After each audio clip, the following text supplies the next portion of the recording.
Good evening, this is the Oscar expert here with Brother Bro, and it's time to predict Best Supporting Actor and Best Supporting Actress. We're doing all the June updates, and we're going to start off with Supporting Actress. We will talk about the Here trailer in this video, because this is where we're going to talk about it, and that's an update. We're clamoring for updates. There's one. We're kind of in a low point between Cannes and TIFF, where we're not really getting many crumbs. I mean, last year we had Barbenheimer event, and we'll have Sing Sing come out before TIFF, but other than that, there's not many movies. But we are getting a sense of what's getting ready, what's gearing up for the fall fest and such. Exactly. So, in Supporting Actress, we did have Anjanu Ellis for the Nickel Boys last time at number 1. Now we have updated information on this. She is playing the grandma, and the grandma's name has been slightly changed, and that's the confusion. And I was wrong about this. I thought there was a B storyline where she was playing an investigator or a detective, and that is not the case. So, grandma role, this role is actually in the book, right? It's not some role they added to get Anjanu Ellis in here. Yeah. I think that there's going to be enough there, and of course the Nickel Boys, if it's a contender at all, I feel like you have to get Anjanu Ellis in there, because who else? You could have Danielle Debweiler, because apparently the role's very meaty, and that's exciting. I don't know if that movie will be in Best Picture or not. That's on the fence. I mean, it's pretty commonly this goes to an actor in Best Picture, no? Pretty commonly. Pretty commonly, yes. Yeah, so very common. Nickel Boys we have in, right? Are you still feeling confident about Nickel Boys? I'm gonna have Nickel Boys in. I think Nickel Boys seems safe enough to have in, but I don't think there's a reason to have a whole lot of confidence in it. The other films I have from Best Picture, Leslie Manville for Queer, Isabel Rossellini, and Conclave. Those ones seem pretty strong to me. Leslie Manville is interesting, because I could see it just being the main two guys, being like the real pushes. It could be, but what if she's really good, and even in a smaller role? I don't think people really know much about their character. I think you're right. You're onto something, that the character's not going to be as prominent as the two male leads. It really doesn't seem like her character is very big in the book, and just the fact of her casting is making people predict. Well, she's number 3 billed in the cast. If you've read the book, you can leave a comment telling us how prominent her character is in the book. Rossellini for Conclave, I think that's fine until we've seen the movie. I think that's a fair bet. That's also a screen time thing, but she's number 3. She's like number 4 billed. Okay. Behind the 3 lead boys. Yeah. Toni Collette Juror number 2. It's like a lot of people are behind this. She's the lawyer in that film, is that right? She may be a lawyer. She may be a juror. We don't know. I think she'll be in it a lot. Yeah, I think she's second billed. Yeah. And it's a very talky film. Yeah. So I actually get that, and I might keep her in. We got Julianne Moore for The Room Next Door. Now, I think Tilda Swinton's going to end up getting nominated. I don't know how that works out with the fact that you didn't just predict her. I would probably, if I were to update again, I'd probably take Carla Sofia Gascon and put her at number 6, put Tilda Swinton at number 5. I just feel like Tilda Swinton's a pretty good bet. You can do that. And Emilia Perez, I'm still not 100%. I have no idea. Julianne Moore could definitely come along. She is gonna be a very big role. Maybe it's like Blue Jasmine, right? Where Sally Hawkins, hey, she came along. The Oscars like an Almodovar performance. We know this. She's gonna get nominated from critics groups, and if she gets snubbed, it would be like how she didn't get nominated for May December. Yeah, and that's very possible as well. We can't just. Well, we could easily see it because it maps onto May December decently, but we shouldn't bias ourselves too much just because May December just happened. Every film is different. So I could maybe see her in. Now, Natasha Lyonne, this movie is coming out in September, I think. Early September, right before the fest. And it's a Netflix release, and it's a Netflix release. And I just am worried that the movie won't make that big of a splash because it just doesn't have a, I guess, broad appeal aside from the actors who are in it. The movie is great too. It has good reviews. But I don't know, it's just a talky movie set in an apartment, basically. So I don't know how much it'll catch fire. Yeah. She should win an Oscar for it. That would be my pick at this point in the year. I think it's going to be hard for her to sustain momentum based on the vehicle she's riding in. Maybe she'll be not that the film is weak at all. It's just that I don't see it being an Oscar contender. I mean, we even saw Charles Melton was winning critics groups. Yeah. And he didn't even make it. Maybe this is similar. Maybe she will do very well with critics groups and not even make it in. Zoe Saldana is shooting up for Emilia Perez. She is shooting up the list. I think it's mainly because Awards Watch put her at number 1. And that's a bold prediction, and I think that it comes from the assumption of Carla Sofia Gascon will probably be campaign lead. Yeah, which she will. Studios don't like 2 leads. They don't like 2 leads. Yeah. And I could see that maybe this is a Carol situation. I think Zoe Saldana has the most screen time, and she's the protagonist, which is like Carol as well. Her character is less interesting than Carla Sofia Gascon's. I absolutely walked away from the film thinking, okay, she's lead. Yeah, Carla Sofia Gascon, she could probably be in lead, and they would just be dual leads. I never even really thought that she would go supporting because it's so obviously not a supporting role. But she does like functionally support Emilia Perez, the character, throughout the film. The studio could do it, but my concern is they're going to want Selena Gomez campaign and supporting, and that would maybe be causing a problem. Well, they could just say, look, Zoe Saldana has a little bit more like Hollywood cred. People might like to rally behind Zoe Saldana. Yeah, I mean, she has a famous nomination, fact though, about her, which is that she's the highest grossing or highest paid actress in Hollywood. Because she's been in the Avatar movies, the Guardians of the Galaxy movies. I have a question for you, though. If Selena Gomez and Zoe Saldana were both being campaign and supporting, and you learned this, would you predict one of them over the other? I have to rewire my brain to even conceive of this, because I'm thinking, okay, you don't have to nominate Zoe Saldana. Like, the character is not that interesting, even though she gives a very good performance. Like, the character, there's not that much to come away with. But it could be enough that she's just singing a lot and, you know, probably has a couple tears or whatever. It could be enough, right? It just doesn't feel to me like that's going to happen. I think one of them just would get nominated. I think Emilia Perez is the type of movie if it's in Best Picture? People like the cast enough that, like, if the movie is getting a bunch of buzz and it's in Best Picture and it's just in the conversation, people are going to want to get behind, like, somebody. And Selena Gomez, I thought, you know, maybe she gets some nominations here or there, and then maybe, like, SAG throws her a bone, and it's like, that's her biggest thing. But I don't think she would get nominated everywhere. I don't think the character or her performance is, like, extraordinary. I don't think it's that scene stealing. I think she's very good in it, but that's just my impression that, you know, I think that the Oscars would gatekeep her from the nomination. I still don't know. I think Carla Sofia Gascon could be just enough. You don't need to nominate anyone else. But it's just the fact that you have somebody who people might want to get behind who has a lot of screen time in the movie, that might be enough. Like, it's not like every time someone gets nominated in supporting, you have to come away thinking, like, that's amazing and I know exactly where, like, the scene is. You don't always feel like that about people when you watch a movie.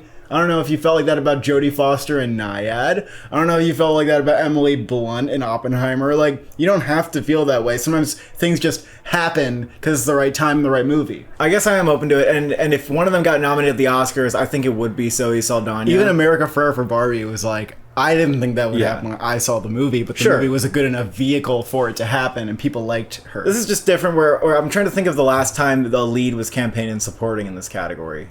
Alicia Vikander for The Danish Girl or Carol. Yeah. I have such a hard time telling how big of a contender this is going to be in general. And I know people are looking at it going, oh my god, of course Netflix, like, they're going to push it all the way to the Oscars because they have the funds and everything. And I think that they will try. I mean, I saw the trailer and I was like, I'm still not like 100% on this. I can't get 100% into it either. I think my hunch would tell me that Emilia Perez will succeed. Right. I don't know how hard it will succeed. I don't know if it'll just squeeze in. I've argued myself into thinking Zoe Saldana is higher than I thought she was. I'll just say You think so? Yeah. She has enough screen time, you could probably put an Oscar clip on it, I'm sure. Bakalova is dead for The Apprentice. We can talk about The Apprentice. The Apprentice itself might be dead. Right. Joan Chen for Dee Dee. The movie is coming out in, like, July or August, right? Focus Features. It's not gonna happen. It's John Hamilton 8th grade is my current prediction, okay? Yeah. Kathy Burke or Erin Kellyman from Blitz. Now, Kathy Burke has a great shot at getting a BAFTA nomination. As I said last video, she's a BAFTA fave, even though I didn't know who she was before looking her up. I would predict her for a BAFTA nomination right now, and that could mean that she gets nominated for Blitz off of that alone. Off of BAFTA alone. But you don't know who has screen time in Blitz. She doesn't have screen time in Blitz, then what are they going to do? Nominate her out of nowhere? She'll have screen time. It's said to be somewhat of an ensemble film, and she's like 5th build. So it's a maybe. It's a maybe. It's on the cusp. Kelly Riley for Here. Now we can talk about Here. Trailer dropped, and we were very curious. It turns out, the camera's in one spot the whole time, and no funny business about it. Now, a lot of people were dunking on the trailer because the AI face stuff is a little weird. Yeah. I watched it a lot of times to try to figure out, like, what's going on, like, why is this a little bit off? I think that it's just too smooth. Sometimes the teeth are too white. Sometimes the eyes are too white. Sometimes the lighting on the face. Well, listen, sometimes it looks like they look like they have those different problems between both of the actors. Like Tom Hanks has an extra big head, and Robin Wright looks face smoothed. Sometimes she looks like a 2D image that's being like artificially like rotated to look 3D. Yeah, I don't know what. I don't love it. Like, it's cool that they're trying, but it's a swing, and I don't think the technology's totally there for it to like disappear. Although I will say this, because the movie's from that angle the whole time, you're only going to have so many moments where the actors are close enough to the camera where it's really noticeable or something. And it makes sense to have those moments in the trailer because it's visually appealing for the actors to be close to the camera. But there is a world where, although it's not perfect, people get on board with it. The Irishman wasn't exactly perfect, but it was good enough where you can buy into the movie and enjoy the movie and the performances. So that's ultimately it's not going to kill the movie. More. If the movie was great, it would not kill the movie. But does it look great? I think it looks good. I think I will enjoy it. It looks and interesting. I like what it's going for. I like the kind of experiment that it's doing with the camera in one fixed spot. I think Robert Zemeckis will do a great job with the blocking. The production design will be interesting, but I don't think it will be great. No, and it's just not going to be like that critically acclaimed. And you know, with Robert Zemeckis, like it's not making me think, oh, this is for sure going to be, you know, a critical turnaround for him. I'm not sensing that. I wouldn't predict the movie anywhere right now, probably. Yeah. Anywhere? Not even in production design's the one category. You can't do a lone production design. I think people weren't putting here in, and we were more high on it than other people. And I am conceding that it is probably not an Oscar contender, even though it will try. But here's the thing: it is very much trying to appeal to the baby boomer generation. It's very much it's so. Boomer boyhood, and we cannot underestimate that they may really relate to this film and the nostalgia. I think that's possible that it could catch on with the older voters. Yeah. And it's still a wait and see for me. It's not a, surely this is I don't think it's going to be shit. I would predict around a 3.5 for Letterboxd. Oh, Letterboxd, yeah, though? Letterboxd. They might maestro it and give it like a 3.3. At this point, there are too many yellow flags that I can't put it in. It's not great real estate is how I would put it. In terms of both of the supporting characters in here, Kelly Riley and Paul Bettany playing the parents of the main couple, I think they're going to be very good. These roles will be juicy enough that they'll have the screen time, they'll have some moments, I'm sure, to like dive into the characters. I think it'll all be there, but it's like sink or swim with the movie, and the movie just seems like it will sink. Connie Nielsen, Gladiator 2, have heard from whatever footage has screened so far that she is like looking like a surprise standout. Now, it's reminding me a little bit of what people said about Jodie Comer with The Last Duel. But that movie was a non-starter. Right. It'll be a little bigger than that because it won't make $4 million. It will be bigger than that. Connie Nielsen, I think, will probably be a breakout in the film. I don't know if I'm going to predict it to go all the way to the Oscars at the moment. I think the movie would have to be in Best Picture. Catherine Keener for Joker.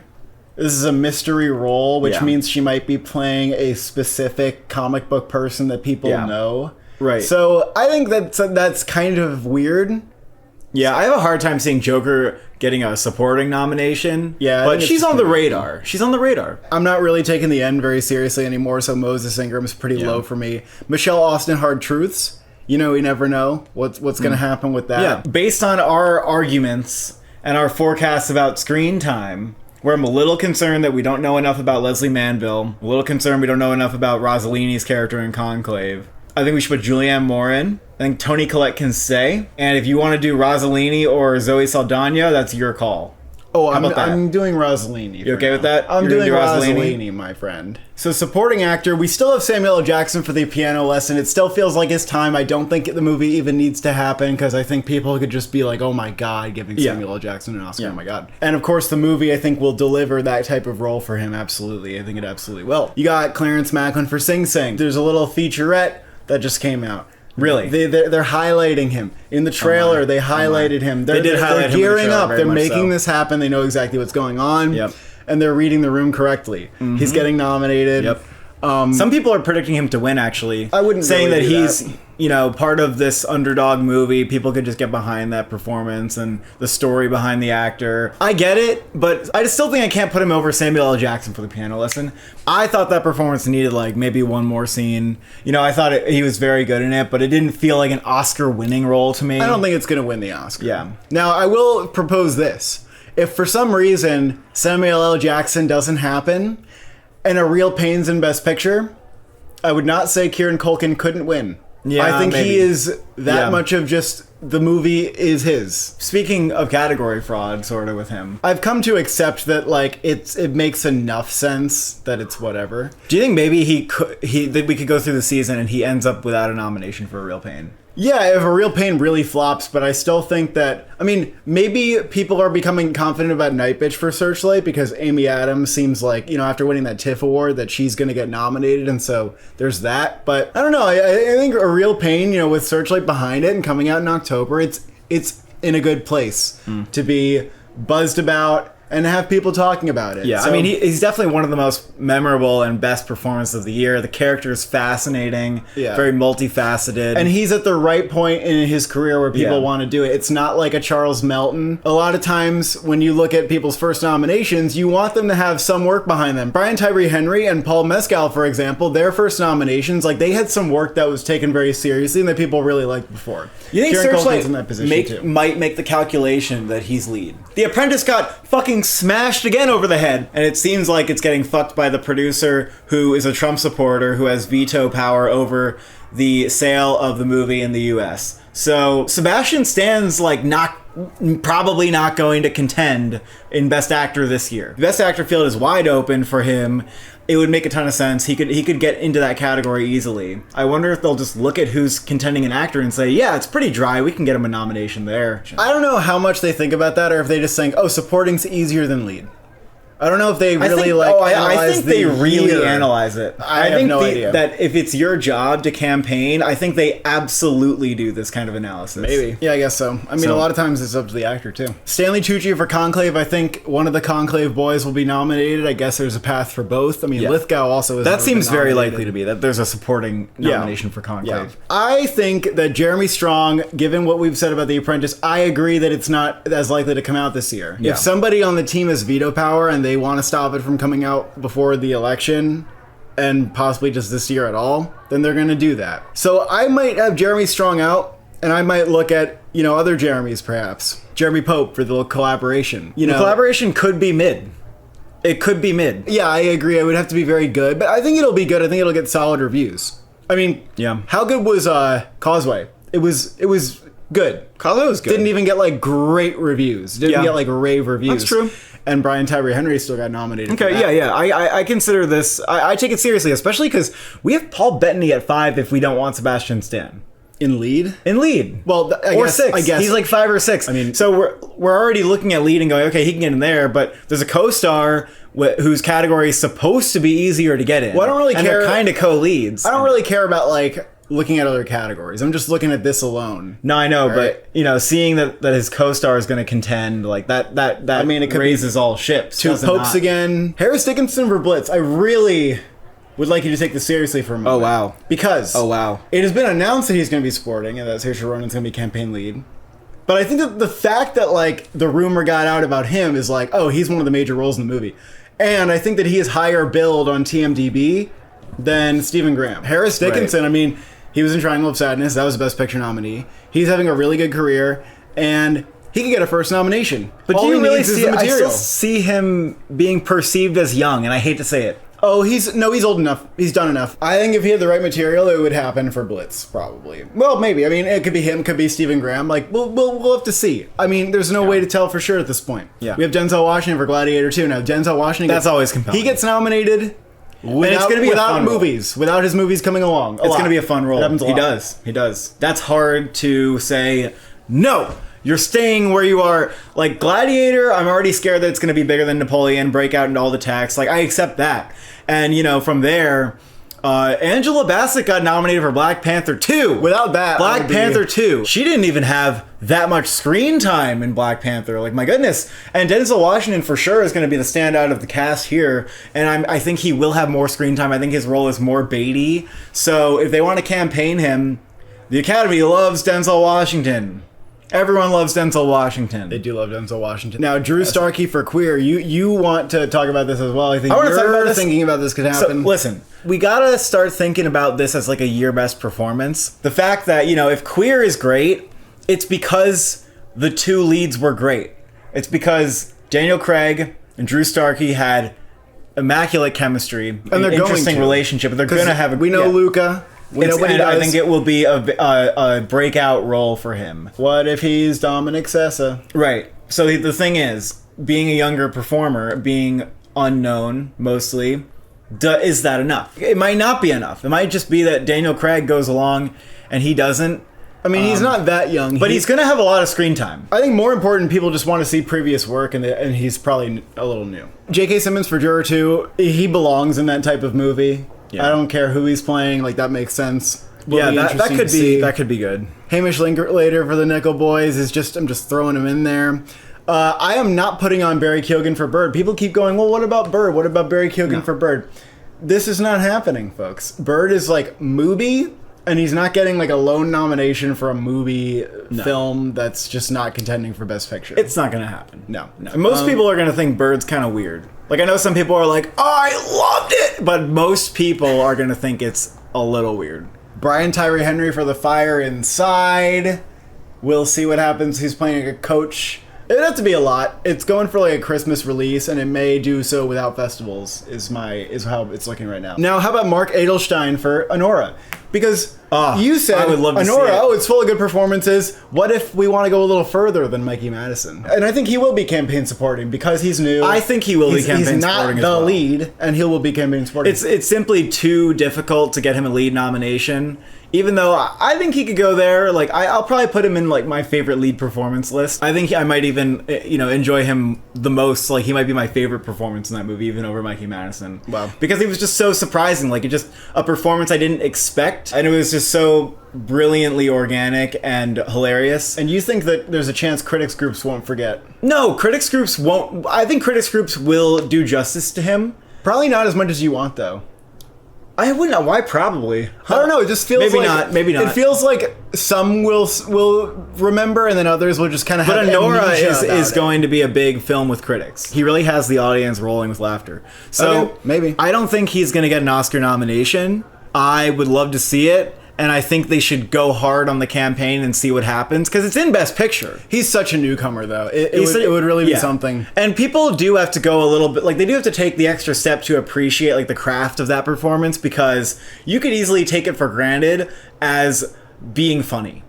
So I think it has that going against it, but I think it was, like, very well conceived, and it's clearly the work of a very well seasoned actor. Your community has him at number 14. I don't think Mike Feist is happening, and I don't think Josh O'Connor would be supporting, although I guess you never know. But none of them are going to get nominated for challenges. Even then. Anyone from Kinds of Kindness, I mean, I don't think people are predicting Willem Dafoe, but like no one from Kinds of Kindness. Like, for people who are holding on to Jesse Plemons, like, did you see the movie recently, and like, do you get what I'm saying? The movie's not going to contend for awards. Did you know that not going to be Yuri Borisov from Anora is 26 on your app? What do you think about that? I don't think that's going to happen. His character stealthily becomes more substantive towards the end. I don't think it's enough to be like, that's getting a nomination for an Oscar. I just don't think it's enough. Is there a chance that Paul Raci gets nominated for Sing Sing in a way? But like, we didn't think Jamie Lee Curtis wasn't coming along for Everything Everywhere. That'd be insane. All. But he already... But it's different. I know it's different when it's like she's never been nominated. Yeah, but like he got nominated. Paul Raci is the only other recognizable face in the film, so I think that's kind of interesting. Sure, but there's already a supporting performance that's going to take. Yeah, I know. John Turturro for The Room Next Door. We'll see about that. Sure. Scoot McNairy for Night Bitch. I think it's probably going to be Amy Adams' show. But if it was in Best Picture and stuff, there's, someone in Nosferatu, perhaps, Willem Dafoe, or Bill Skarsgård. Look, the trailer looks cool. I'm excited, but absolutely is it not an Oscar movie? And of course no actors. Of course no actors. The actors are also just not right for, like, an Oscar formula. Like, Lily Rose Depp, Nicholas Hoult, and Bill Skarsgård are not going to be the leads of an Oscar film. I don't care what shape it takes. Like, it's just... the formula is not there. Yeah, I'm not feeling Nosferatu as an Oscar contender either from the trailer, despite me really liking it. I'm excited. I think Eggers is kind of uncompromisingly like what he is, and you're not going to suddenly get a film where it's like, oh my god, Yorgos Lanthimos directed The Favorite. This is not something we've seen from him before. He's palading himself for a new, broader audience. Like, it's not... No. I think Nosferatu is going to be very, like... I mean, just art house sensibilities in a little bit bigger of a Hollywood package. A little bit bigger. Michael Shannon for the end. I'm not counting that hard on that film anymore. Yeah. And the Dune boys aren't happening. The Dune boys aren't happening. I don't believe in either of them. No. I actually think that Adam Pearson for A Different Man, although I don't think A Different Man is really going to do much, and I know some people are like flirting with it in like screenplay or best actor or something, I do think that Adam Pearson will get a little bit of attention for it. I think so. Deserved. Maybe an Indie Spirit nomination. I wouldn't be surprised at all. Oh yeah, and the movie, I mean, it has a good release date right now. And he's great in it. You know? Yeah, so far, he's one of my favorite supporting performances. Chris Hemsworth for Furiosa. Look, At this point, no one's going to say absolutely that. not. I mean, the movie, when it don't didn't even do well at need the box office, they're like, oh, maybe it'll have legs, guys. And it actually has like bad weekend-to-weekend drops. And I thought he was very good. He was definitely a highlight of that movie. And I wouldn't even mind it that much. But it's not happening. It just is not happening, and it's not happening. Furiosa's Oscar campaign is purely limited to four categories. There's four categories, and it's not getting more than 3 of them. So do you want to just debate really quick who's in the top 5? Because we didn't do that. We know who's in the top 5. I already told you, Jeremy Pope. Jeremy Pope is in the top 5? Yes! What? Yes! What? Yes! There's so many contenders. And you put him in the top 5? There aren't. You have Denzel Washington for Gladiator 2. That's we'll fucking see. How is it we'll see? Oh, because it's a Ridley Scott film. It's gonna get nominations. He could be a big bad villain. He could be a big bad surface level villain. He could be a big bad Chris Hemsworth villain, and that's about it. But except that it's gonna make money. If Denzel Washington was Chris Hemsworth in Furiosa, and Furiosa made money, he still wouldn't be nominated. Is that fair? He could have been nominated if Furiosa made money. No, absolutely not. Why? No. That's because Chris Hemsworth is doing this in the movie, and it's just not a thing for the Oscars. Angela Bassett got nominated because we were like, oh yeah, like where's she been? We'll get her over here. But like, we know where Denzel Washington is. Like, he's not lost. I don't care. They would love to throw another nomination at his feet. I'm fine with accepting that it could happen. I have him pretty high. Those are supporting actor and supporting actress. What did you think? Are you upset about our predictions, and do you want to attack me? Thank you for watching. Thank you for subscribing. What do you think the fate of Here is?